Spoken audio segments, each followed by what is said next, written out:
ఆయన అదృశ్య దేవుని స్వరూపి అయి సర్వసృష్టికి ఆది సంభూతుడై ఉన్నాడు. ఏలైనగా ఆకాశమందున్నవియు భూమి అందున్నవియు దృశ్యమైనవి గాని అదృశ్యమైనవి గాని అవి సింహాసములైనను ప్రభుత్వములైనను ప్రధానులైనను అధికారములైనను సర్వమును ఆయన యందు సృజింపబడెను. సర్వము ఆయన ద్వారాను ఆయనను బట్టి సృజింపబడెను. ఆయన అన్నిటికంటే ముందుగా ఉన్నవాడు. ఆయనే సమస్తమునకు ఆధారభూతుడు. కొలసీలు రాసిన పత్రిక 1వ అధ్యాయము 15 నుంచి 17 వచనం వరకు. Praise Jesus. ఈరోజు June 4th. Good morning. పరలోకనేసిన సంఘ బిడ్డలకు, ఆత్మీయులకు, దైవజనులకు, ఇతర రాష్ట్రాలు, ఇతర దేశాలు, మన ప్రియులందరికీ కృపాక్షేమలు సమృద్ధిగా విస్తరించునుగాక. అబ్రహాం యొక్క ఆశీర్వాదానికి ప్రతి ఒక్కరు కూడా వారసులై దీవెనలకు, కృపలకు, సమాధానమునకు, ఐశ్వర్యమునకు వారసులగునుగాక.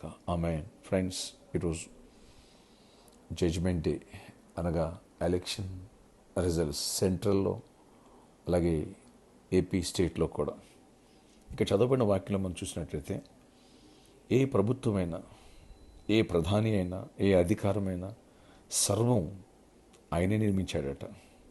ఆయన ద్వారానే తప్ప ఇంకేది జరగదట. కాబట్టి దేవుడు ఎవరిని ప్రెసిడెంట్గా, ఎవరిని ప్రధానమంత్రిగా, ఎవరిని ముఖ్యమంత్రిగా నిర్ణయిస్తాడో వాళ్ళే ఉంటారు. ఎవరు నిర్ణయించడో వాళ్ళు ఉండరు. కాబట్టి ఈ విషయంలో ప్రతి ఒక్కరు కూడా మనం ప్రార్థన చేద్దాం.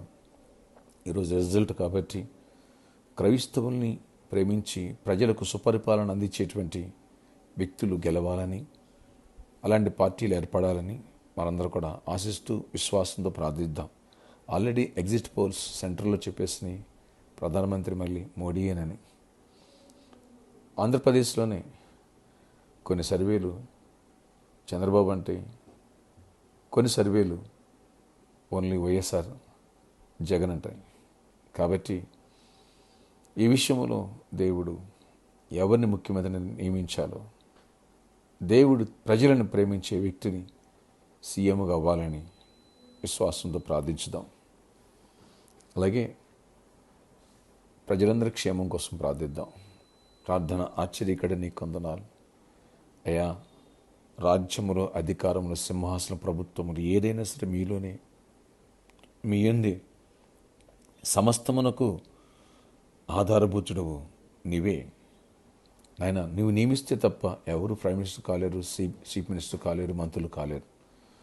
కాబట్టి నాయన, నీ రాజ్యానికి విరోధంగా ఉన్న ఏ ఆయుధం వర్ధలనివ్వద్దు. మీరు ప్రేమించిన వ్యక్తులు, మీరు నిర్ణయించిన వ్యక్తులు గెలవాలి. క్రైస్తవులకి సువార్త అందించడానికి, సభలు పెట్టుకోవడానికి, చర్చలు కట్టుకోవడానికి అనుకూలమైన వాతావరణాన్ని మీరు ఏర్పరచండి. వ్యతిరేకనాత్మను లయపరచండి. ఆనాడు అన్యుడైనా సరే కోరేషుని మందిరం కట్టడానికి సహకరించాడు, ఫండ్స్ ఇచ్చాడు, నెహెమ్యాను పంపించాడు. ఆ రీతిగా ఎవరిని మీరు లేవనెత్తుకుంటావో కృప చూపించి సెంటర్లో నాన్న, అలాగే ఏపీలో కృప చూపించండి. గొప్ప కార్యములు చేయండి. అద్భుత రీతిలో ఆశీర్వదించండి. నీకు విరోధకులు ఏ ఆయుధం వర్ధలనివ్వద్దు. సుపరిపాలన అందించే వ్యక్తులు గెలవాలి.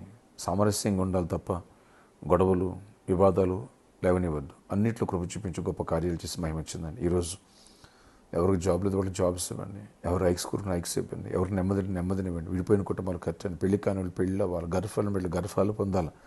గర్భిణీ స్త్రీలు క్షేమాన్ని, సుఖప్రసవాన్ని పొందాలి. అంతేకాదు నాయన, ప్రతి ఒక్క బిడ్డను దర్శించయ్యా. బిజినెస్ బిల్లు కూడా దీవించండి. ఆర్థికమైన సమానమైన ఇబ్బందులు విడిపించండి. ఈ ఎలక్షన్ రిజల్ట్స్ గురించి మార్కెట్ అంతా ఆగిపోయింది, స్టబానుగా ఉంది. కృప చూపించి కార్యములు చేయండి. ప్రతి ఒక్కరూ దీవించబడాలి, ఆశీర్వదింపబడాలి. అలాగే ప్రామిస్ ల్యాండ్ విషయం కూడా ప్రార్థిస్తున్నాను. ఆ సమస్యను మీరు సాల్వ్ చేయండి. ఆ చీకటి కొట్టివేయండి. జెరుబ్బాబెలును అడ్డగించుటకు ఓ గొప్ప పర్వతం ఎంత మాత్రం దాన్ని చదును భూమి అవుతా ఉన్నాను. చదును చేసేయండి. చీకటి తొలగించండి. అపవాదికి లయపరచండి. నీ నామం హెచ్చింపబడాలా.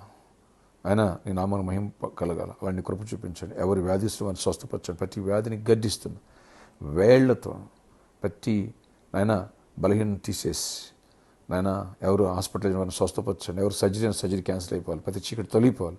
ఈరోజు బర్త్డే, వెడ్డింగ్ యానివర్సరీ బిడ్డలను దీవించి దీర్ఘాయుష్ కొరపై సమాధానించి నడిపించుకొని జయమునివ్వండి.